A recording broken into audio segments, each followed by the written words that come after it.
guys, welcome to Double Shot of Penguins. I'm Dejan Kovacevic. He's Chris Halleck. And over there, remotely, just getting out of Penguins practice is Taylor Haas.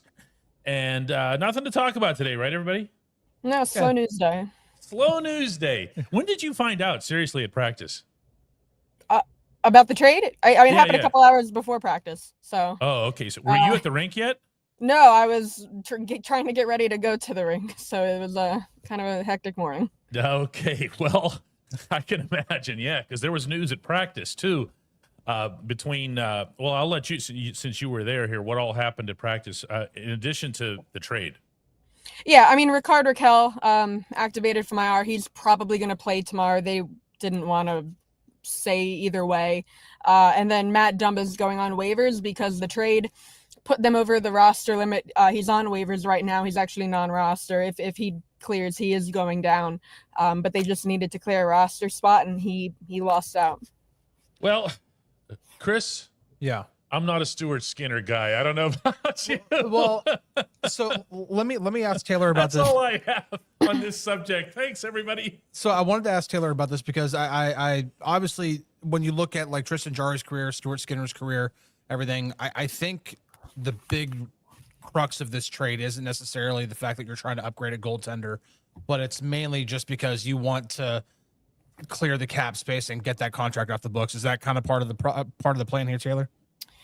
Yeah, beyond this season, because the cap difference this season is $20,000. I think it's less about the cap and just more of getting him off the roster for the future. I mean, something Dubas said about Skinner is that they aren't locked into him beyond this season. He's a UFA. Kulak's a UFA too. So if Murashov or Blomqvist show over these next however many months that they can be a full-time NHLer next season, then the door is wide open to do that. Where had you kept Jarry, that kind of made things a little bit more difficult.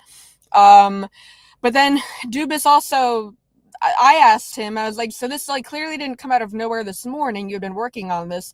Why did Jarry start last night? Because if he gets hurt, that blows the whole deal up.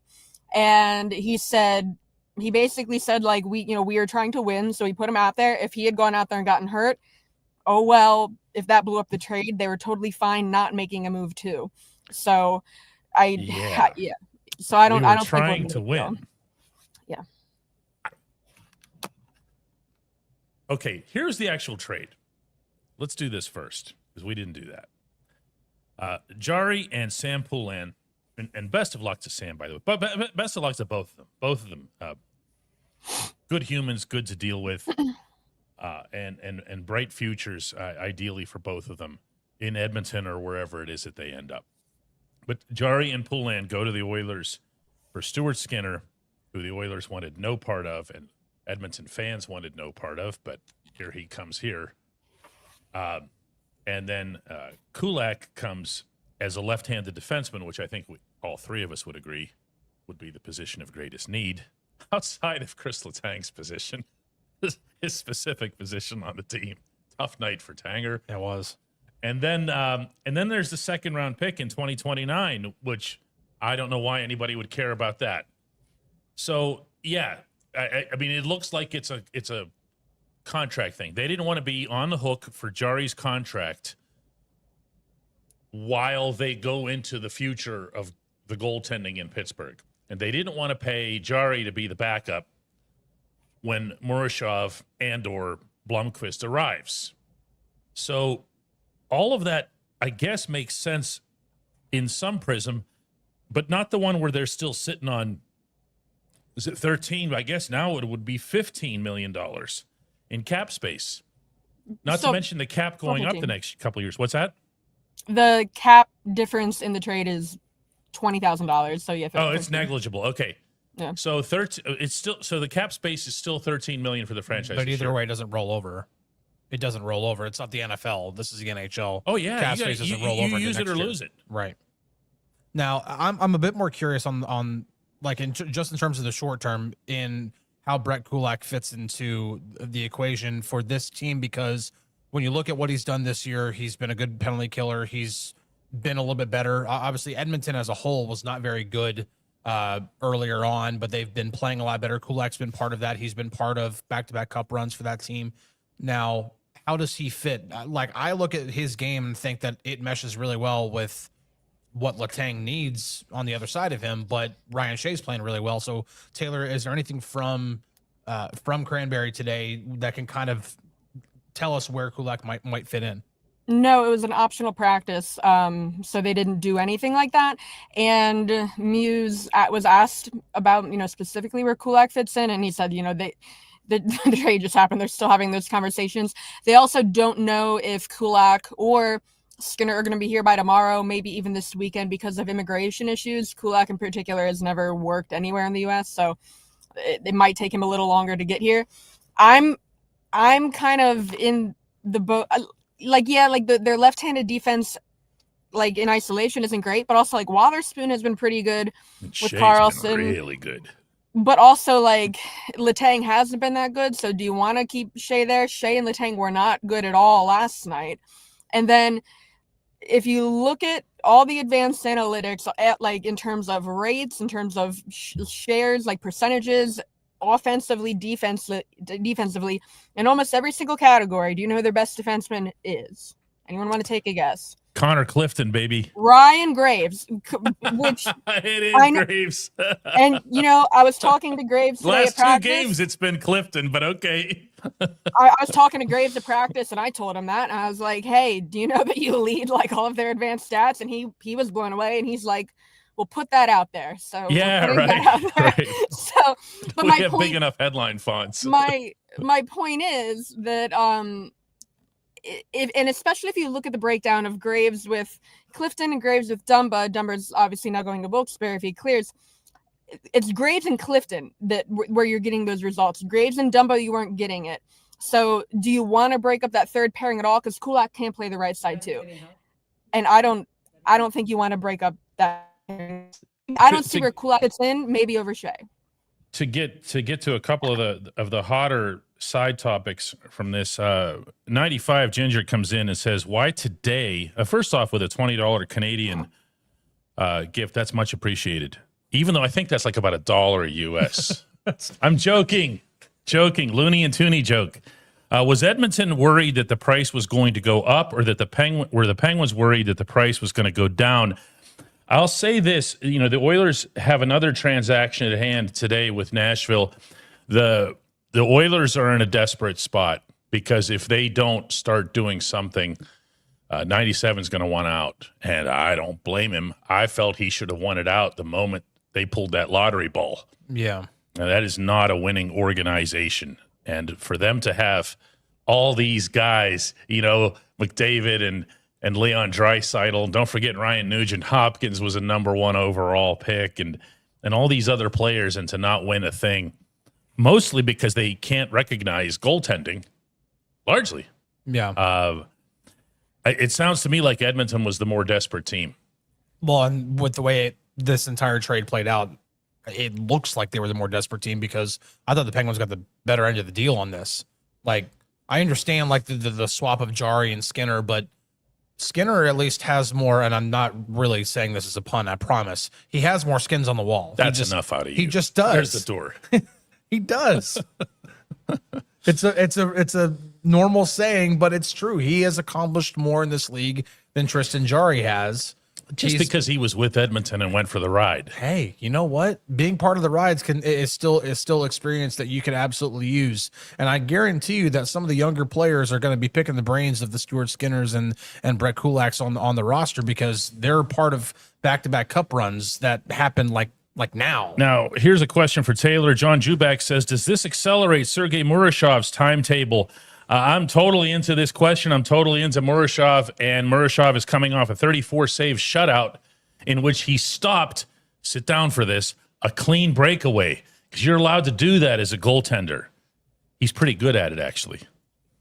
To answer the question, Dubas said I also want to note that when Dubas is talking about the young goalies, even if he is asked directly about Murashov, he includes Blomqvist in the conversation. Every time. Notice that, huh? Yeah. I mean, Blomqvist, he's not that shiny new toy anymore, and he was hurt. But, I mean, he was putting up video game numbers last year, too. So, it's very much both of them are still in the conversation, but for either one of them, Dubas said it does not accelerate their timetable. They're going to be in Wilkes-Barre pushing each other, while Shelovs and Skinner push each other up here. But I think either way, if they didn't make the trade now, they're going to try to clear a spot for them, to one of them to get on the roster next season regardless. So I don't think it changes anything as far as the time frame. Another big issue out of this, and I think it, to me, and maybe this is just because I've been so focused on this season a lot more than maybe most people have been, and mine goes back to this past summer. I always felt this team was going to be at least competitive, and I always felt that this season had some worth. I didn't think they'd be where they are, not going to lie here. I don't think anybody thought they were going to be where we are right now. I don't think they thought it. But when I look at this trade, the first thing that I think of is, what does this mean for where the team is? This team, the one that's playing hockey tomorrow and Sunday and Tuesday against, by the way, Against the Edmonton. Oilers. Yeah. So when, Kyle Funk says Dubas is on a heater right now, it feels to me like that's a transactional response. That's a transactional evaluation. Well, okay, is it worth, oh, wow, second round pick in 2029? Great. What's that do for this team? What's that do for Sidney Crosby when he'll be 42? Nothing. Zero. Nothing. And when I'm thinking about this season, I'm looking for this question here. It was a lot better worded than anything that I'm going to have here. Well, while you look for that, I'm going to go ahead and read off. Okay, here it is. Go Sorry, ahead. Chris. Go ahead. Is Brandon says, is Dubas pulling the plug on this season, or was this trade just too good to pass up, or was it both? Before we address this as a group, this is what Dubas had to say about this today. Just how did that move play in the room? Was it expected? Just how do you expect it? I would doubt that any of the players in the room were expecting it. I think, for better or worse, when these types of rumors, like this has been in the rumor mill for a number of weeks and even predating that. So I don't think anybody sees it and is shocked per se. But I think for us, the message to the room is that, Stu Skinner's had a very good, run in Edmonton as well. I know this year didn't start off the way that he or the team would have wanted to, but I think especially of late, he's been back playing his game to the level that he's expected, and we viewed it as a chance to improve our just the quality of our defense by adding Brett Kulak, who last year in their cup run to Game 6 of the finals, he averaged over 23 minutes a night. So we view that opportunity to add both of those guys as we're trying to obviously mitigate the loss of the goaltender and improve on defense. And so that'll be up to Stu and Andy Kyoto and our performance staff and coaching staff and our whole group to support him, have him come in and play well. Obviously, I think if you're in his shoes, it's a lot to prove. I mean, they've made the move to go away from him, and we'll give him the best opportunity we can to be at his best, and it's an important year for him as well. So I think the message to the room is we're trying to mitigate the loss in net. We have, as Josh's question alluded to, we do have two very talented young goaltenders coming. We have a talented young goalie here in Artie, who's the team has seen when he's at his best, what he's capable of. And we're improving our team and adding assets that we could use, in now or in the future. So we're just continuing to try to chip away at all the things we've done. And this one here was a little bit more unique in that we felt that was a chance to make some improvements to the team on defense, add a draft pick, and add a guy that's played a ton of hockey and very good hockey he can answer when he comes here, but it's a hometown guy playing for a hometown team and trying to win the Stanley Cup every year. I don't know that there's been many goalies in the league that have endured that pressure, but in all accounts, he's endured it very well and been able to be there at the end in June the last two seasons. Dubas has a tendency to say more than he should on occasion. All you have to do is listen very carefully to his wording. He says we're going to mitigate the loss in goaltending, but then regarding Kulak, he says, and this was twice on each count, that we're upgrading the left defense. Mm-hmm. Okay, the Penguins just downgraded on their goaltending. I want to be really, really plain about that. They downgraded on their goaltending for the 2025-26 season. And their goaltender, their most talented goaltender, is still not in Pittsburgh. And by this accounting today, the way Dubas spoke about Murashov, and I like the way he's competing down there with Blomqvist and whatever else here, he's not coming to Pittsburgh like tomorrow. So your goaltending now is Stuart Skinner and Artur Shilovs. That's your goaltending. That's a downgrade. That's a downgrade. He's coming this close to saying it out loud. Yeah, but at least right now he is at least getting Stuart Skinner playing really well over the last since November 25th. He's got a .937 save percentage. That's excellent. He's been playing better as Edmonton's been playing better, and that was like ever since like Edmonton had that one game. It was on November 25th against Dallas where they just got completely blown out 8-3. Which they should. Yeah, The Stars are that much better than them. it's true. But no, like since that game, Stuart Skinner has been a lot better. That he's also had a shutout in that. You can. I think we can have. I think from my perspective, Jarry and Skinner isn't that much of a. It's not one way or the other. I don't think Jarry's that much better than Skinner or Skinner's that much better than Jarry. I look at this trade as being like, listen, they got Kulak. There's no long-term commitment on either guy, and they got another future asset, which is just another. There's that little pile of gold over off to the side that they just throw another gold coin onto. So, I think it's a good trade for the Penguins. Recency bias. I'm really getting it here from everybody. Skinner is not a downgrade at all. He is. He's a downgrade. And the recency bias doesn't apply here because when you're thinking of Jarry and you're thinking of him playing well, you're not if you're thinking of just this season, or as more hockey cards here says, you're basing it off Jarry's first half. Did you not see the second half? Did you not see how he played? It was the same guy. The same technique, same execution, same confidence, same cool on and off the ice. For him, everything changed when he came back from the American League on February 9th in St. Paul. And really, other than one really crappy game in Buffalo, or against Buffalo, he's looked like this the whole way through. Mm-hmm. I don't know. Taylor, what do you think? Downgrade? I think if it is a downgrade, it's not a significant one at all. Okay.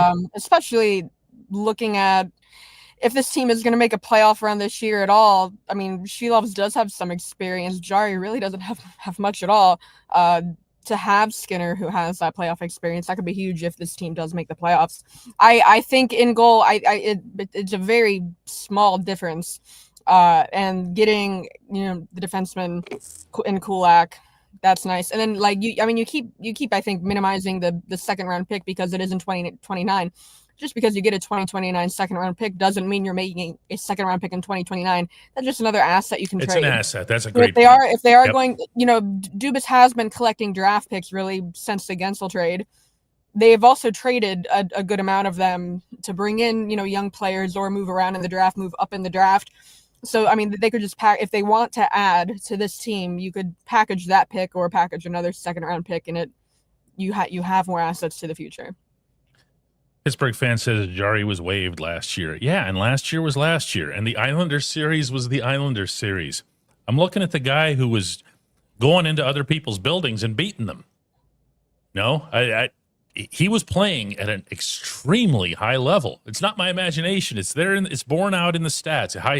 If you want to go past his save percentage, goals against average, his win-loss record, you can dig into high danger save percentage, and he's elite at it. I think we've talked about. I think we talked about this on the show earlier this week. Yes, Tristan Jarry's been playing great. We were talking about if Canada is looking at their options for goaltending, then you would like to think that Jarry's been playing good enough for at least Kyle Dubas, who has a say in what Team Canada does, to be like, hey, we should probably at least consider this guy, at least add him to the list. That being said, we've seen Jarry in recent seasons have these heater streaks where he just looks like he's just a brick wall, and then it dissipates, it goes away, it doesn't ever sustain, and there's no guarantee that this would have sustained, that this play that he had would have sustained. And so, yes, he was playing great right now, and it's great to have it. But this was if you were really trying to trade Tristan Jarry, which if that was on Kyle Dubas's agenda, sure it was, then the best thing that could have happened was for Jarry to play so well that he was able to get a team to not just trade for him, but to acquire the entire contract. Unless you had him work in tandem with Murashov. Would that have been unthinkable, Taylor? I'm not so down on Shelovs that I'd get rid of Shelovs. I mean, I think like, yeah, his last couple games haven't been great, but even like Shelovs at the beginning of the season where like, you know, like he had rebound problems and the numbers back that up. His actual results were good, and he hasn't been good in the shootout, but also you could say that about pretty much everybody else on the team who has participated in a shootout, including Jarry, who's not been a good shootout guy throughout his career. Yeah. Like they're not scoring, and I mean, That's the entire team, actually, right? Yeah, Shelov's only faced one actual real shot in his last shootout, and I mean, it got past him. It also wasn't a soft goal, and then nobody in front of him scored. So I like Shelov's. There's little things you can pick out with his game, but I also think that Skinner in particular maybe could be good for pushing Shelovs because I don't want to say there's a rivalry there, but you know, they've had a lot of battles just being in the same division. When Shelovs was up with Vancouver, Shelovs was very excited today about Skinner coming in. Like he had a great relationship. Oh, with I'll bet he was. But I mean, talking about like their past battles and like, and we were going up each other like this. So I think he's looking forward to that friendly competition once Skinner gets here. Yeah, he wasn't going to play as long as Jarry was here. You know, other than like in back-to-backs or something, he lost his job, he lost his rotation. But if Skinner keeps playing the way he's playing in 3 games, as opposed to 5, Skinner versus anybody. I'm just saying, if Skinner keeps playing the way he's playing, Shelovs won't play that much either because I think Muse is at the point now, and he's kind of proved it. Whoever's playing better is going to play. Whoever's playing better is going to be the one between the pipes that night. Yeah, Chad says to me that the sky isn't falling. I'm not suggesting that it is. I'm suggesting that this season matters. I believe that. Okay, I believe that, especially with Raquel coming back tomorrow, once you see Gino back, once you see Brazeau get his legs back under him, and the second line isn't the hideous liability that it was last night, and then you give the kids a chance to just breathe on that third line instead of having actual pressure on them, which is nuts. Yeah. I believe that you have a pretty good hockey team. Now, are they better defensively with Kulak? Yes. Do they need points and mobility on the back end? Also, yes. Did their goaltending get downgraded? Yes. Yes. And this team is where it is in the standings really because of 3 things. That is the living legends playing the way they have, Sid and Gino. And Carlson. Absolutely. Thank you for that. 2, the power play being number 1 in the league. They're making up for so much with that power play. And 3 is the goaltending, and I'm not putting it in that order. And now your goaltending's not that. Unless Skinner comes in and, you know, who knows? Maybe he needed to change the scenery, just like people are talking about that with Jarry. Maybe Skinner needed to change the scenery. Didn't Dubas bring that up today, Taylor? About Skinner maybe benefiting from a change of scenery. He's from Edmonton and everything else, the pressure, right? All that other stuff. Yeah, he did bring that up, and then also I think Jarry. He mentioned that Jarry previously played in Edmonton, has a home there. So I think there's also an element to this of wanting to do right by Jarry and letting him have that. Yeah, Pittsburgh fan says you can't poo-poo Skinner's last 3 games and tout Jarry's current performance. Sure I can. Jarry's been doing it since early February. It's not the same as 3 games. It's 3/4 of a calendar year. It's very, very, very different. Taylor, tell me this, please. Mm-hmm. What does Murashov need to do? Is that to me is one of the questions here. Dubas did very comfortable declaring that these 2 guys are going to compete in Wilkes-Barre. Murashov's 22 years old. He's been here now. He's shown no inclination on or off the ice of being floored by anything or, life in North America. He went to Wheeling without complaint. What's the problem here? Matt Murray won a Stanley Cup when he was 22. Yeah, I mean, going back to Murashov's rookie year last year, he really barely played in Wilkes-Barre at all, and I don't think there's any harm in wanting to have Murashov have time as the number 1 or something close to number 1 because he is getting more of the starts than Blomqvist down there. I think they just don't want to rush him up here and risk, I don't know, setting him back. Like going back to when he was up here, At that time, you looked at some of the advanced numbers like goals save above expected. All three of their goalies at that time, they were in the positives, but Murashov was at the lowest. And like, yeah, he wasn't letting in a lot of goals, but the thing is, when Murashov was up here, the team in front of him was defending pretty well. He didn't have the hardest workload, so I just think they're just trying to ease him in. Last thing for today comes from ZJ here. Says optimistic on Skinner. I think he's better than advertised and overly scapegoated in Edmonton. Happy for Jarry to get a shot with a contender to show he's for real. I wouldn't trust what anybody in Edmonton says about goaltending in general. I don't think they know what good goaltending looks like. It's been they haven't had one since Grant Fuhrer or Curtis Joseph.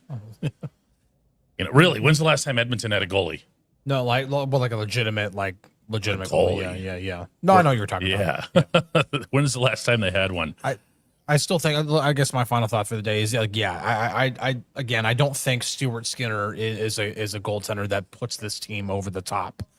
But I think again with the experience that he has, what he can bring to that room, just based off of that alone, that can again it pushes Shilovs a little bit. It also pushes Murashov and Blomqvist down in Wilkes-Barre. I think this is a good trade. I really do. Not just for Skinner, but mainly, and I don't think we talked about it enough, but the addition of Brett Kulak, I actually think that's the better part of the trade for this year because it does improve the defense.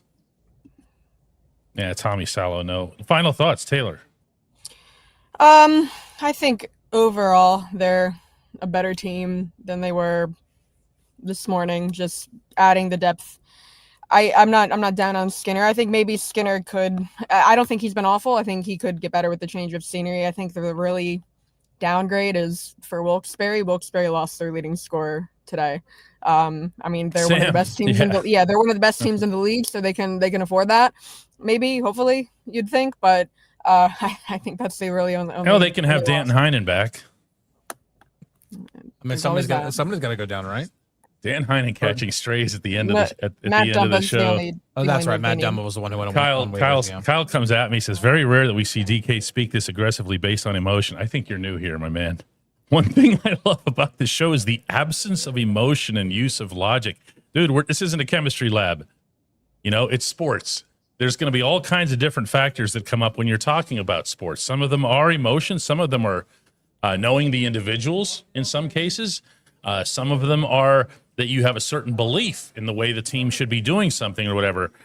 I don't know if you're new to our stuff here, but we try to do a pretty healthy mix of giving you what's inside the locker room, what's happening in there, the way people react, and also, the stuff that you're talking about. But no, I think you're confusing us with maybe somebody else. You should see us after the Steelers games. Well, the Steelers games are fun. Taylor, thanks for taking the time from out there. I know you have an appointment to run to. We appreciate all you guys. Make sure you head over to the Steelers channel for the double shot of Steelers that's coming up like right now.